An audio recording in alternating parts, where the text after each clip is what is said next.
evening and welcome to Just the News. I'm Faye D'Souza. Thank you for joining us. This is where we give you all the important news of what's happened in the country today without any of the drama. Now, first we begin with our Parliament update for today. The central government has disallowed a question that was asked by Member of Parliament, CPI, Binoy Vishwam, who had asked for details on any possible memorandum of understanding or agreement between the government and the Israeli cybersecurity company NSO Group on the matter of Pegasus.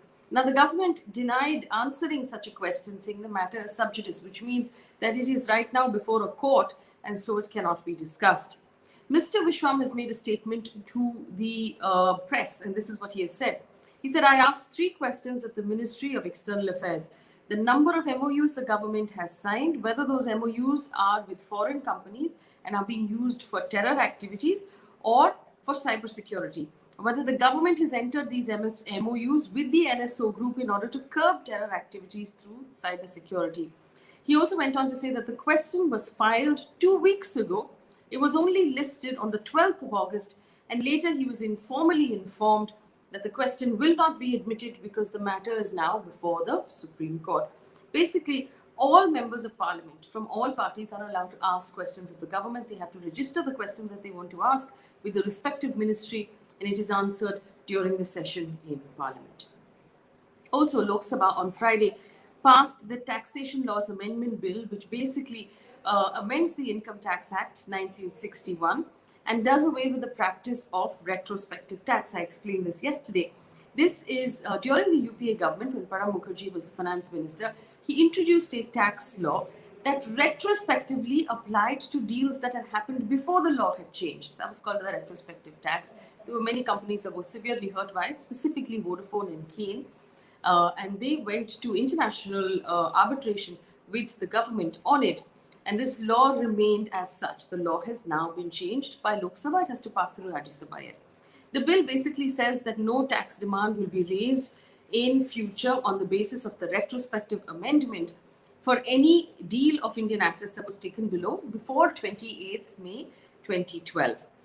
Now, speaking on this law, Nirmala Sitharaman, the finance minister, has said that this is a commitment of the BJP, that they don't believe in retrospective application of tax, and they're fulfilling the word by bringing this amendment. The Ministry of Civil Aviation on Thursday in Lok Sabha said that no unmanned aircraft system will be allowed to fly within 25 kilometers of our international borders. This includes the line of control, the line of actual control, and the actual ground position line. Replying to a question in Lok Sabha on regulating drones, the ministry said, and I quote, the rules over various aspects of drone usage, registration, ownership, import, operation, and so on, all civilian drone activities are regulated by the UAS Rules 2021. On whether the government distinguishes between drones used for professional videography, so camera drones basically, and unmanned aerial vehicles used for defense purposes, the ministry clarified that the provisions of the rules are applicable to unmanned aerial vehicles for civilian purposes, including professional videography. Outside of Parliament, Congress MP Rahul Gandhi and leaders from 14 opposition parties staged a protest in Delhi's Jantar Mantar today supporting the agitating farmers. The farmers have been protesting against the contentious farm laws since November last year. According to the news agency PTI, apart from the Congress, the DMK, the Trinamool, the NCP, the Shiv Sena, the Rashtriya Janata Dal, the Samajwadi Party, Delhi's Aam Aadmi Party were also at the protest. Representatives of the left, that's CPM and CPI, the Muslim League and the National Conference joined in as well. The farmers have been holding something called Kisan Sansad, which is the farmers' parliament during this session as a parallel parliament. The government, though, has insisted that the laws are beneficial and has refused so far to roll them back.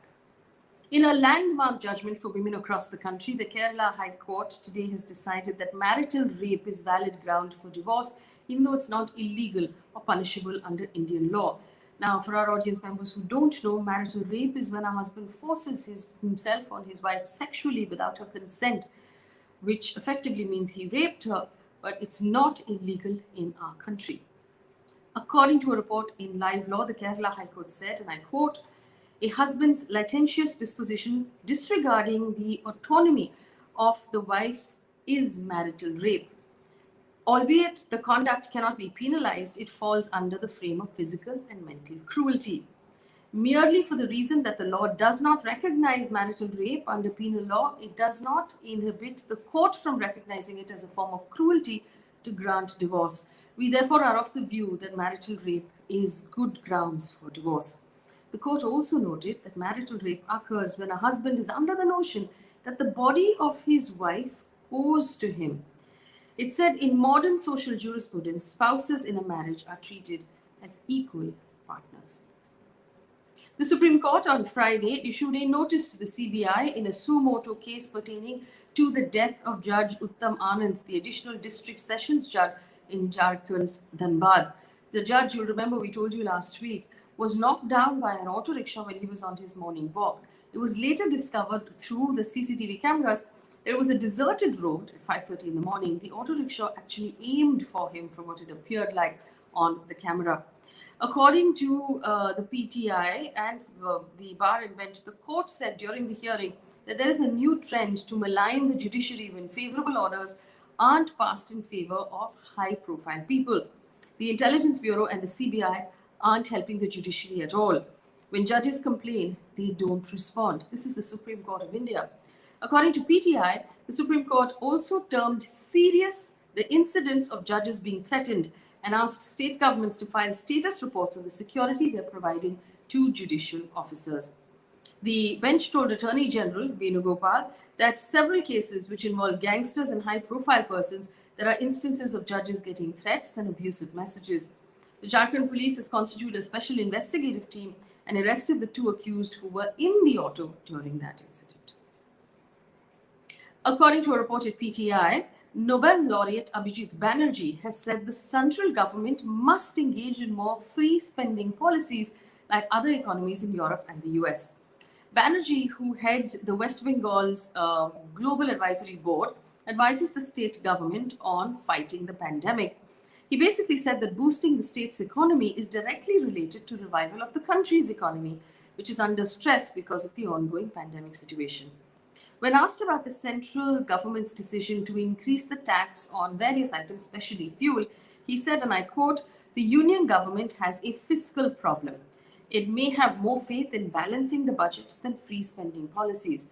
The government is trying to use one instrument it has, as other forms of tax collection are not necessarily keeping pace, given the economy is slow. It is using this to balance the budget. I think the government," he said, "should be more open-minded with spending. I've said this many, many times. I think the central government is too unwilling to do what US and European economies are doing, which is printing money and spending. That would be a better policy in the present context." End quote.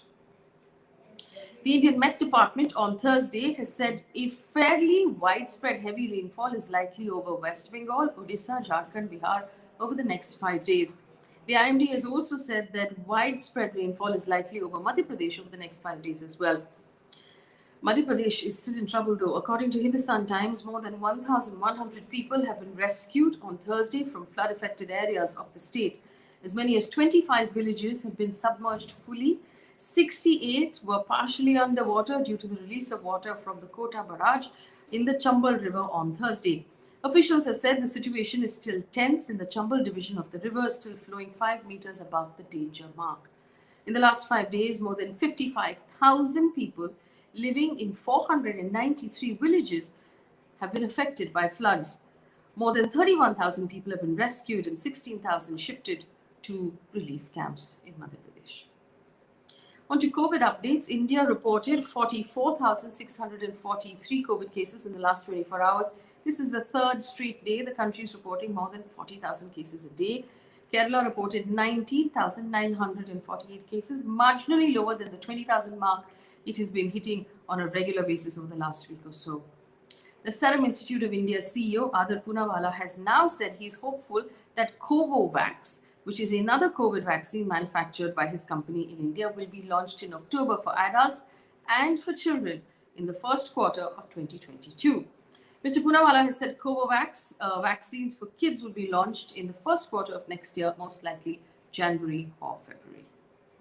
News coming in from the world of business.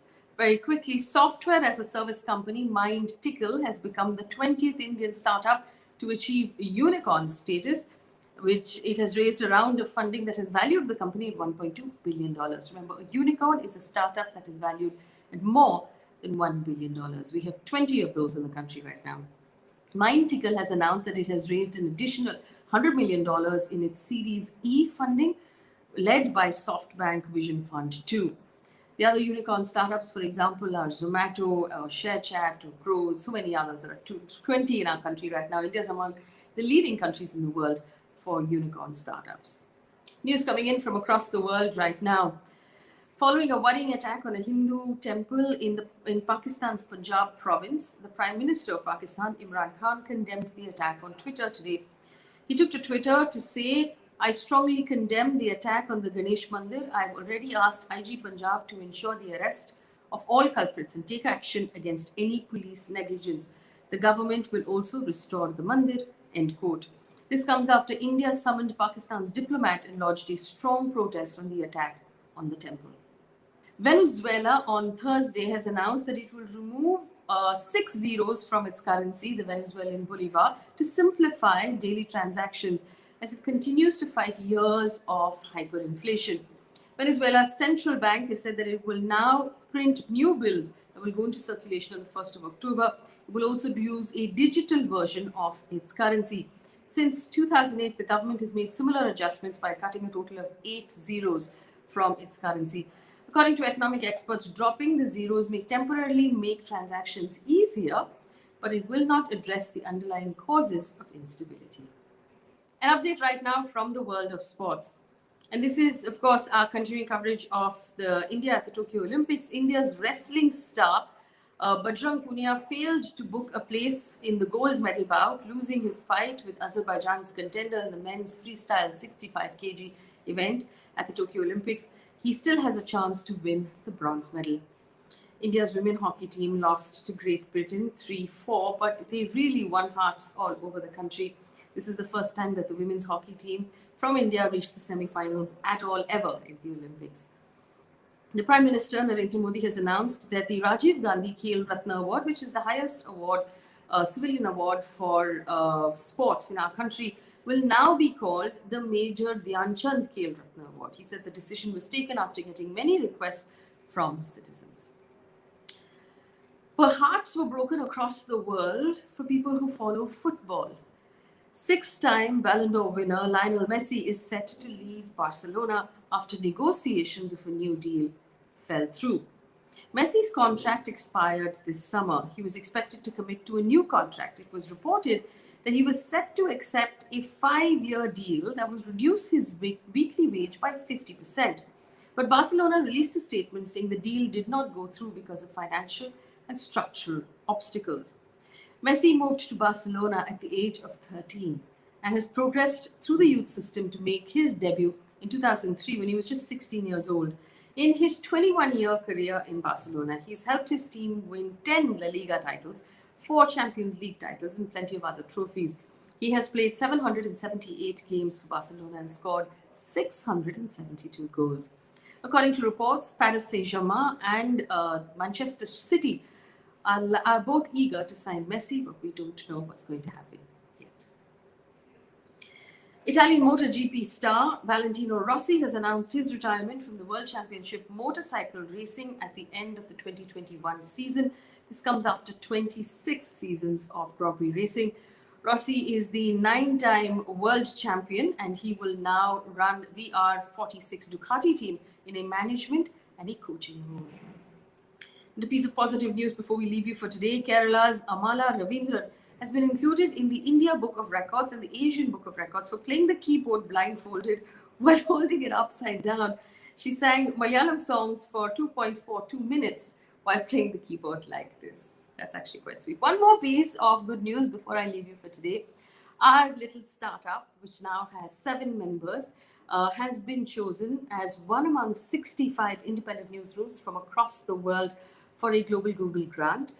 This grant will be used to specifically purchase equipment and to build a studio and to increase the output of the news that we're currently giving you. We want to thank you for your support and constantly telling us that we're doing a good job and constantly giving us your feedback so we can improve the work that we're doing.